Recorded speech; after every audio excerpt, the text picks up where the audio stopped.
नमस्कार साथियों, मैं अनीता श्रीवास्तव आपका हार्दिक अभिनंदन करती हूँ। श्रीमद् वाल्मीकि रामायण में आज का प्रसंग है विभीषण का विलाप और श्री राम का उन्हें समझाकर रावण के अंत्येष्टि संस्कार के लिए आदेश देना। पराजित हुए भाई को मरकर रणभूमि में पड़ा देख विभीषण का हृदय शोक के वेग से व्याकुल हो गया और वे विलाप करने लगे। हा विख्यात पराक्रमी वीर भाई दशानन, हा कार्य कुशल नीतिज्ञ, तुम तो सदा बहुमूल्य बिछौनों पर सोया करते थे, आज इस तरह मारे जाकर भूमि पर क्यों पड़े हो? हे वीर, तुम्हारी ये बाजूबंद से विभूषित दोनों विशाल भुजाएं निश्चेष्ट हो गई हैं, तुम इन्हें फैलाकर क्यों पड़े हुए हो? तुम्हारे माथे का मुकुट जो सूर्य के समान तेजस्वी है, यहाँ फेंका पड़ा है।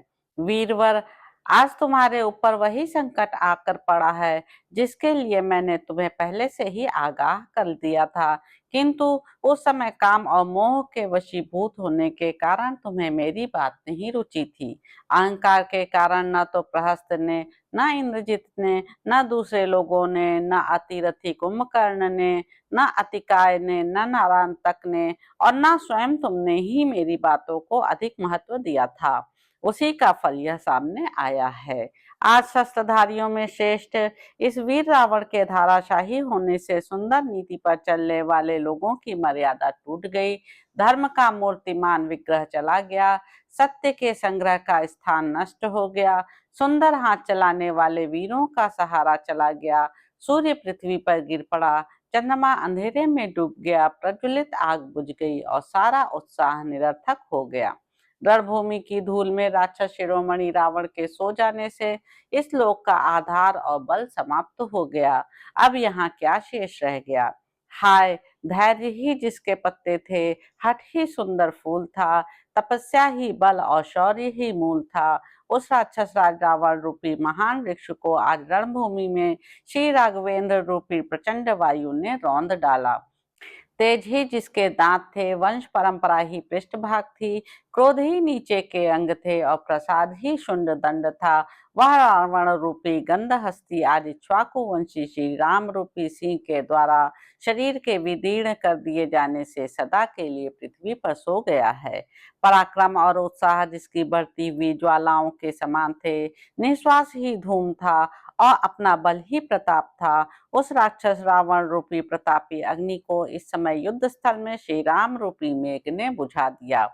राक्षस सैनिक जिसकी पूंछ, ककुद और सींग थे, जो शत्रुओं पर विजय पाने वाला था तथा पराक्रम और उत्साह आदि प्रकट करने में जो वायु के समान था, चपलता रूपी आंख तथा कान से युक्त वह राक्षस राज रावण रूपी सांड महाराज श्री राम रूपी व्याघ्र द्वारा मारा जाकर नष्ट हो गया। जिससे अर्थ निश्चय प्रकट हो रहा था, ऐसी युक्त संगत बात कहते हुए शोक मग्न विभीषण से उस समय भगवान श्री राम ने कहा, विभीषण, यह रावण सम्रांगण में असमर्थ होकर नहीं मारा गया है, इसने प्रचंड पराक्रम प्रकट किया है और इसका उत्साह बहुत बढ़ा हुआ था, इसे मृत्यु से कोई भय नहीं था, यह दैवात रणभूमि में धाराशाही हुआ है। जो लोग अपने अभ्युदय की इच्छा से क्षत्रिय धर्म में स्थित हो सम्रांगण में मारे जाते हैं, इस तरह नष्ट होने वाले लोगों के विषय में शोक नहीं करना चाहिए। जिस बुद्धिमान ने इंद्र सहित तीनों लोकों को युद्ध में भयभीत कर रखा था, वही यदि इस समय काल के अधीन हो गया तो उसके लिए शोक करने का अवसर नहीं है। युद्ध में किसी को सदा विजय ही विजय मिले, ऐसा पहले भी कभी नहीं हुआ है। वीर पुरुष संग्राम में या तो शत्रुओं द्वारा मारा जाता है या स्वयं ही शत्रुओं को मार गिराता है। आज रावण को जो गति प्राप्त हुई है, यह पूर्व काल के महापुरुषों द्वारा बताई गई उत्तम गति है। छात्रवृत्ति का आश्रय लेने वाले वीरों के लिए तो यह बड़े आदर की वस्तु है। क्षत्रिय वृत्ति से रहने वाला वीर पुरुष यदि युद्ध में मारा गया हो तो वह शोक के योग्य नहीं है। यही शास्त्र का सिद्धांत है। शास्त्र के इस निश्चय पर विचार करके सात्विक बुद्धि का आश्रय ले तुम निश्चिंत हो जाओ और अब आगे जो कुछ कार्य करना हो उसके संबंध में विचार करो। परम पराक्रमी राजकुमार श्री राम के ऐसा कहने पर शोक संतप्त हुए विभीषण ने उनसे अपने भाई के लिए हितकर बात कही।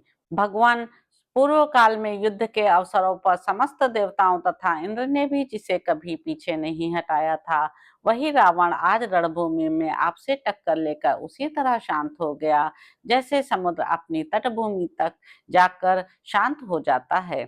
इसने याचकों को दान दिए, भोग भोगे और भृत्यों का भरण पोषण किया है, मित्रों को धन अर्पित किए और शत्रुओं से वैर का बदला लिया। यह रावण अग्निहोत्री, महातपस्वी, वेदांत वेत्ता तथा यज्ञ यागादि कर्मों में श्रेष्ठ, शूर, परम कर्मठ रहा है। अब यह प्रेत भाव को प्राप्त हुआ है, अतः अब मैं ही आपकी कृपा से इसका प्रेत कृत्य करना चाहता हूँ।